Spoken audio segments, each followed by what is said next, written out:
Hello, this is Michael of the Green Bay Pachirisus, joining you with a Week 3 battle. This time I'm bringing you Eric versus Jake.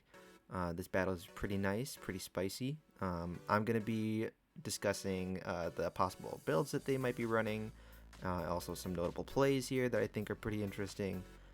Overall, very well played from both players, so let's just get right to it.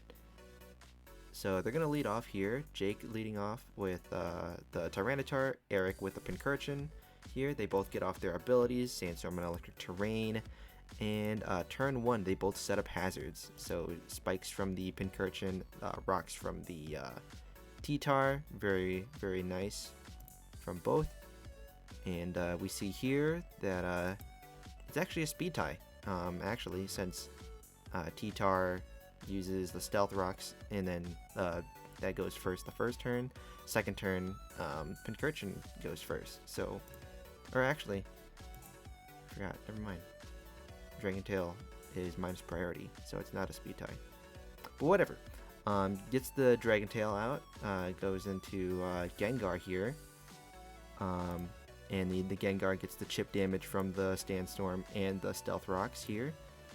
And then a very nice play with the trick, getting the choice specs on the Tyranitar. Tyranitar is not typically run special, and since this is a defensive Tyranitar with Stealth Rocks, Dragon Tail, leftovers that was just tricked on to the Gengar.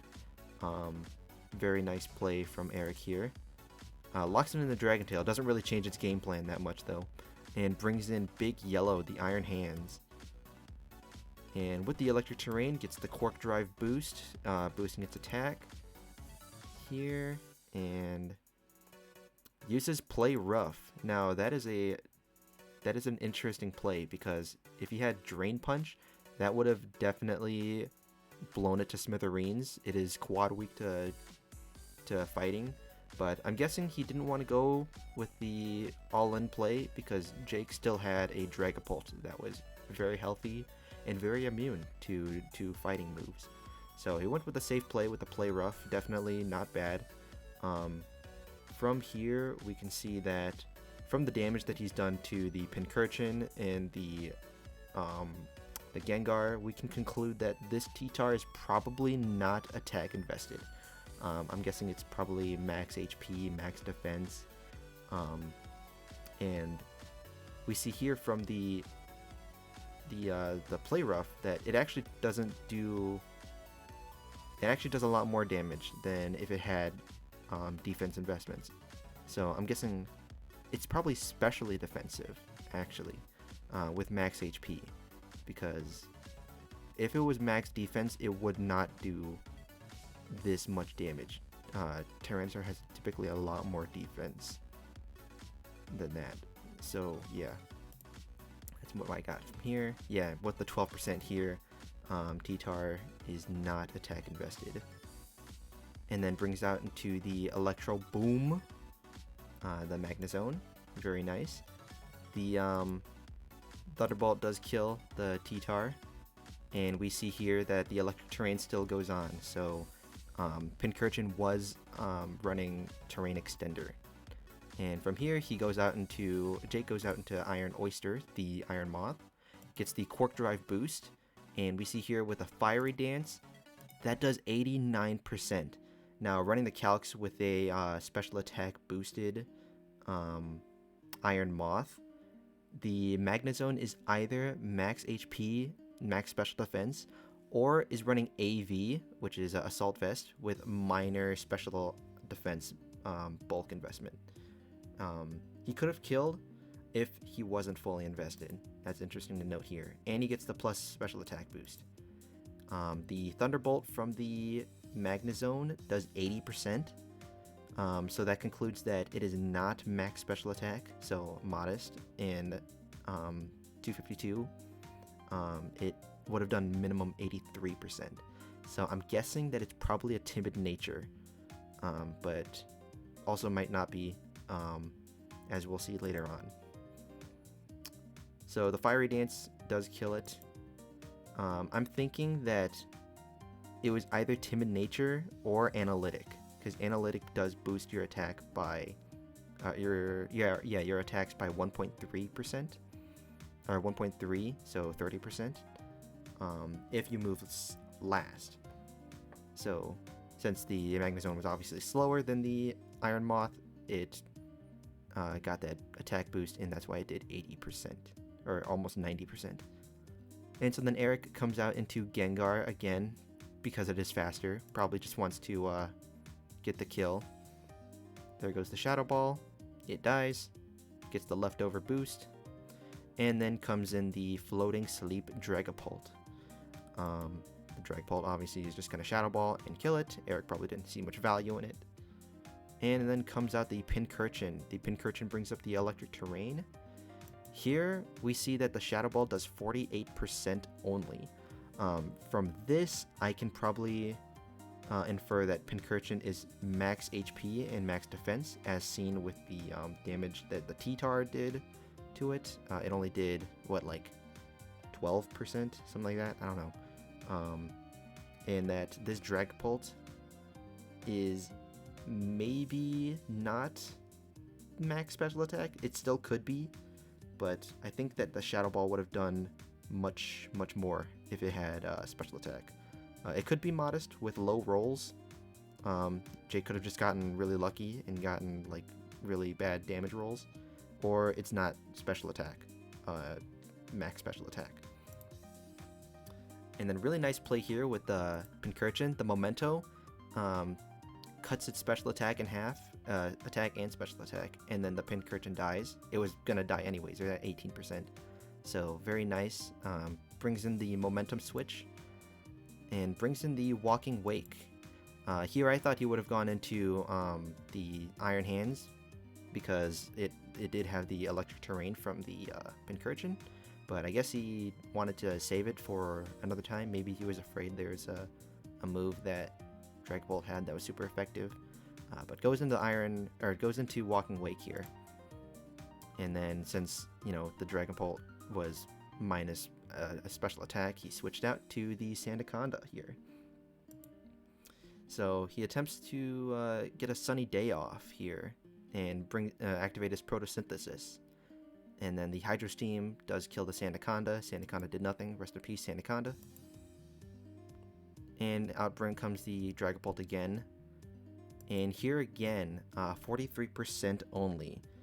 So it could still be modest with low rolls, or it could just be timid nature. I would assume since Dragapult is so fast, Jake opted to go for modest. It just got really unlucky with its rolls. And we still don't know what item that Dragapult has, because it just dies. It wasn't Life Orb, since we didn't have any Life Orb chip, and I don't think it had choice specs, otherwise it would have done much more. So yeah, dies to Dragon Pulse here. Out comes the Palmot, and the Palmot uses Fake Out, gets the flinch, some more chip damage, that's very nice. And then switches into the Sylveon. The Draco Meteor comes out and is immune to that, so he was probably expecting like a DP. But the Draco Meteor does come out and is immune, so that's pretty nice there. Then the Hydro Steam, the chip damage from the Life Orb is going to kill it, and then Jake opts to Calm Mind. Very, very smart. Just, let the Walking Wake kill itself, basically. Hydro Steam's going to do even less damage. So we can infer from the damage that the Hydro Steam only did 26%, that Sylveon is max HP and max special defense. And as we see later, it has to be max special defense and max HP, with probably 4 in special attack, as we'll see here with these next few turns here. So unfortunately, the Electric Terrain does go away, and the Trick Room comes up from the Slowbro, and Jake gets another Calm Mind boost. So now he's sitting at +2 special attack and special defense, and Slowbro's got the Trick Room up. Slowbro does use the Thunder Wave to slow it down, and then here we see from the Hyper Voice, it does 85%. Now, if this was max special attack, that Sylveon would have killed this Slowbro, but because not, Slowbro lived. And if Slowbro was max special defense, then he would have taken much less. So this is probably a max defense, max HP Slowbro. And as we see, Slowbro sets up the future sight. Not sure why exactly.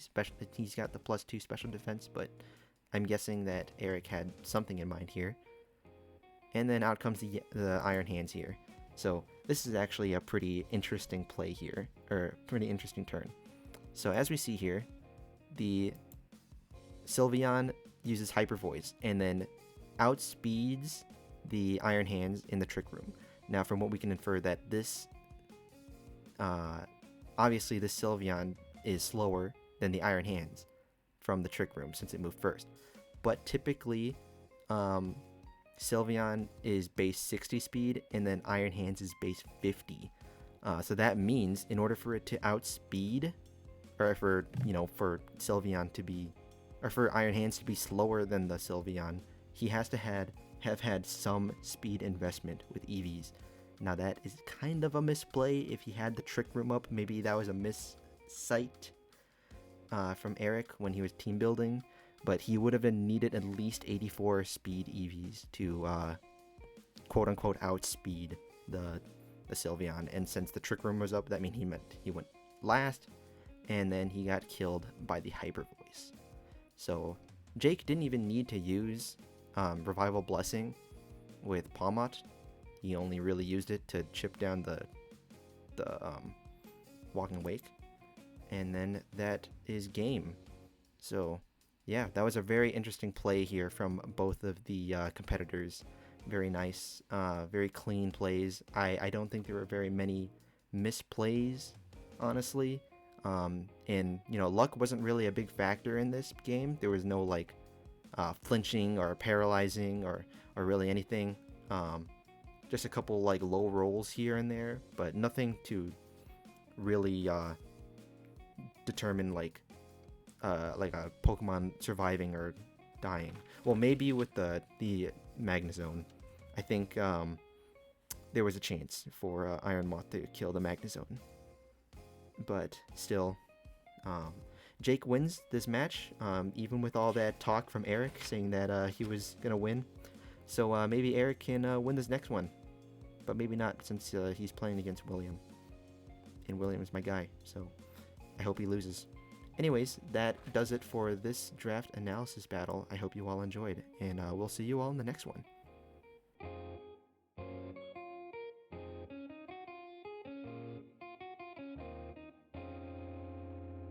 Okay, so upon looking over the battle again, I just realized that the if I go back a few turns, the turn when Slowbro uses Thunder Wave on the Sylveon actually does cut its speed in half. So that's probably why later on the Iron Hands was able to was outsped by the Sylveon in the Trick Room, because paralysis does cut speed in half. I did not realize that while I was watching the video, and looking over it again, yeah, that definitely was probably an oversight from Eric, running Thunder Wave and Trick Room on the same the same slot. He's probably just looking for like paralysis hacks, but did not think that the speed would actually matter. But it did with the Trick Room, and then the Iron Hands goes down, and he kind of set himself up for that one. So GG's from both players. Not saying no shade. Everybody makes mistakes every once in a while. So yeah, just wanted to add that in.